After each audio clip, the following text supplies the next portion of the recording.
Hello and welcome back to the Nasty Metal Production channel here at YouTube. Welcome to, of course, another, well, I guess the second installment here in the 70s hard and heavy month videos. However, of course, this one being an actual, well, and pretty much in ways, a actual 70s hard and heavy video. And of course, since this week, in my announcement, I definitely said that the whole month, that 1 week, I'll be pretty much focusing on early 70s, second week, mid 70s, and the third week, late 70s, and then, of course, the fourth and last week being, of course, retro stuff. So for this one, of course, being the first week, the two actual videos here, besides, of course, leaving out the album of the week one, which, though that was definitely still part of the month, was not a early 70s album, though definitely was a band that definitely kicked off many ways the real heavy sound for the 1970s and definitely in the early 70s. However, for this one, as of course we're focusing on UK early 70s albums, and I'll pretty much have about 5 bands lined up for this. So without further ado, let's definitely go in, because I got audio samples lined up here. So, the first band here is, of course, though technically not a completely heavy band, but definitely had their ways and pretty much just a little bit of heavy sound, mostly heavy blues, as of course is Cowboy Brown, with, of course, Looking In. Now, Cowboy Brown, of course, are best known for featuring 2 members that would go on the form Foghat. That's, of course, being, going to the gatefold here, is guitar player and vocalist Lonesome Dave, and, of course, drummer, Roger Earl. As far as, and of course with this, you're definitely going to get a little bit of that Foghat sound, but though minus the sort of boogie kind of feel that you'd mostly get with Foghat. But here it's just the mostly I guess in line with the very first Foghat album. It's definitely more heavy bluesy kind of sound though. Though here and there you're definitely going to get a bit of that sort of almost psychedelic feel here and there. But for the most part, you're still going to get that trademark blues sound that Cowboy Brown definitely known for. But as far as that heavy blues sound, it definitely comes with the song Poor Girl. Probably definitely one of my all-time favorite tracks. So with that, I'm going to lead off here with, of course, that song here. And I'm only going to play, I think it's a 30-second sample of it. So let's head in there, and I'll be heading into the next record. This is a story about a poor girl, a story that you ought to know.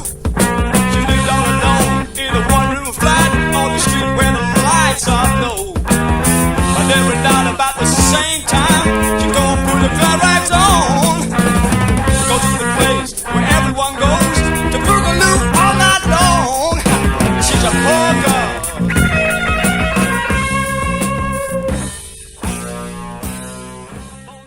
Alright, so time for album number 2, though instead of vinyl, we're definitely moving on to CD.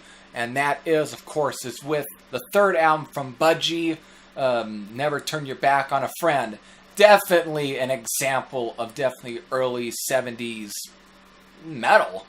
Though, while the album is definitely, at times, not completely heavy here and there are definitely some sort of psych stuff here and there. You're definitely going to get bits of like almost progressive rock here and there. But when it comes to the heaviness, definitely comes with the first track, which of course is Bread Fan. Definitely an example of early new wave of British heavy metal. Definitely you kind of get where bands like Diamond Head, Tigers of Pantang, of course even Metallica themselves, where they kind of got their sort of sound anyways. Of course Metallica covering the song Bread Fan. Just a definitely early speed metal, and by every means. Released in 1973. Of course, there's a cover on here, being, of course, Baby Please Don't Go, which of course has been covered many times by bands such as Ted Nugent and of course AC/DC. Show off the little gatefold there. Just a solid album. I'll definitely end off here so I don't talk much. End off here with the sample, of course, of the song Bread Fan. And with that's playing, I'll be picking the next record. So, let's head into there.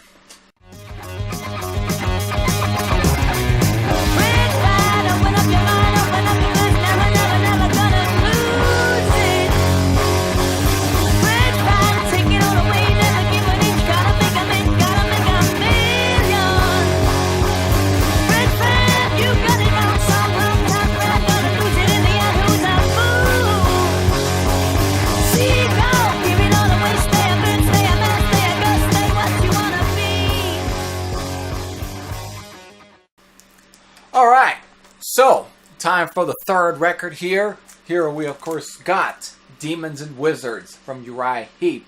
Now, I think this is pretty much their fourth album, because I know their first one, of course, was very heavy, very humble, and of course, the next one being, I think, Salisbury, and of course, the third one being,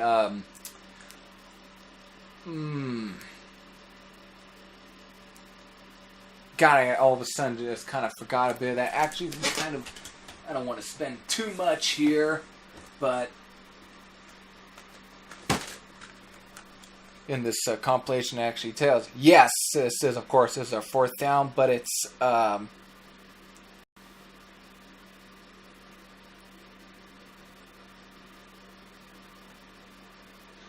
I know, it just seems so, get a better feel where,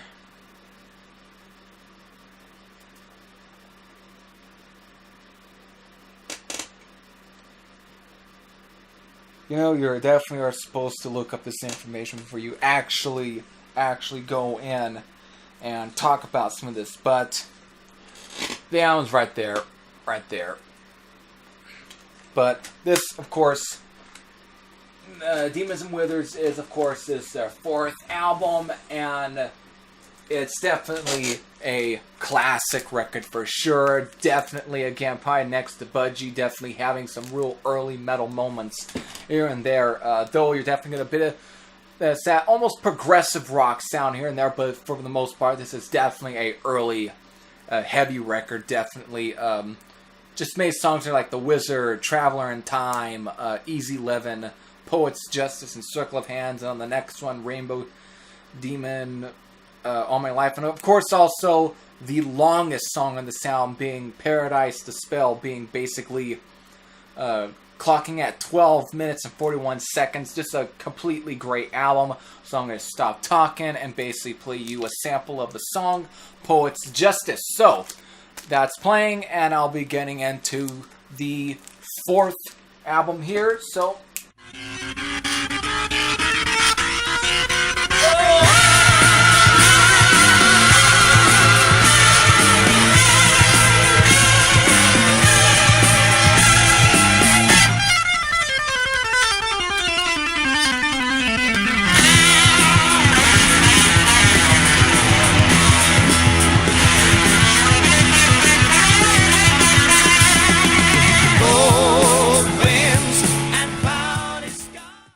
alright, so back here with, of course, with the fourth album here, and though technically, when it comes to this band, they definitely had their hand in some heavy sounds for sure, as of course is Aqualong by Jethro Tull, while definitely best known for really including the flute, thanks to Ian Anderson. However, when it comes to the guitar playing and everything, there is at least some very heavy kind of sound, almost more on the Black Sabbath kind of feel, definitely with songs such as Cross-Eyed Mary and My God, probably being two of probably my most favorite tracks, though Locomotive Breath is, of course, it's not a bad song as well, but there's definitely some progressive rock, though, on here in many ways. But it's definitely, to me, I think my standout track here is the song My God.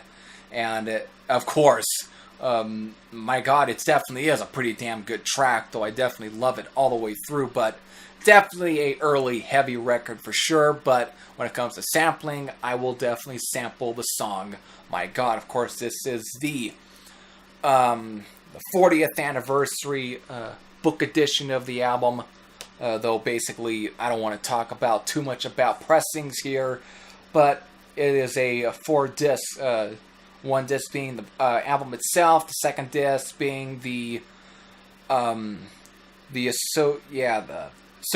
1970 and 1971 recordings, and of course the Life is a Long Song original EP, and of course the other 2 discs being DVDs, both containing the quad mixes and all sorts of that. So, enough talking. Here is, of course, a sample of the track, My God, and I'll be getting into the very last album here. So, Bloody Church of England in chains of history.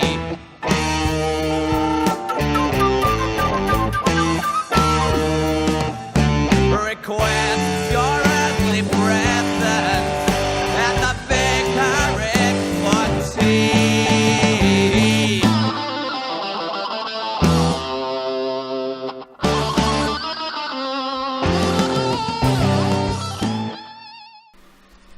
alright, so, time to talk about the very last album here, and of course, what better way to end off this video other than with Fireball by Deep Purple. And I think the band needs no introduction. Fireball, though, pretty much the second album for the Mach 2 lineup for sure. And of course, the follow-up to the debut of the Mach 1 lineup being In Rock, which I can take out right here, right now, since it's in front of me. Is the sound right there, or flip over. But I would say this album is definitely just as good as In Rock. Definitely a little more experimental here and there, kind of transitioning from the more straight up hard and heaviness of the first sound, but going into more very slightly experimentalness of Machine Head. But definitely when it comes to just great songs on here, being of course the title track Fireball, which is a great example. Next to Bread Fan is some early 70s speed metal before all that really transformed into what it did years later, definitely going in the 1980s. But of course other songs like Demon's Eye, The Mule, Fools, and of course No One Came. Just definitely, I would say it's a pretty underrated album though. So with that, time to stop talking and to end this video, and what better way to end it out than with the sample of the song Fireball. So, hope you enjoyed this one, and until then, I'll definitely be back here in a couple of days, though, with my second installment for this week's early 70s focus. So, until then, this is Heavy Thrash Head saying I'm out. I'll see you later. Take care.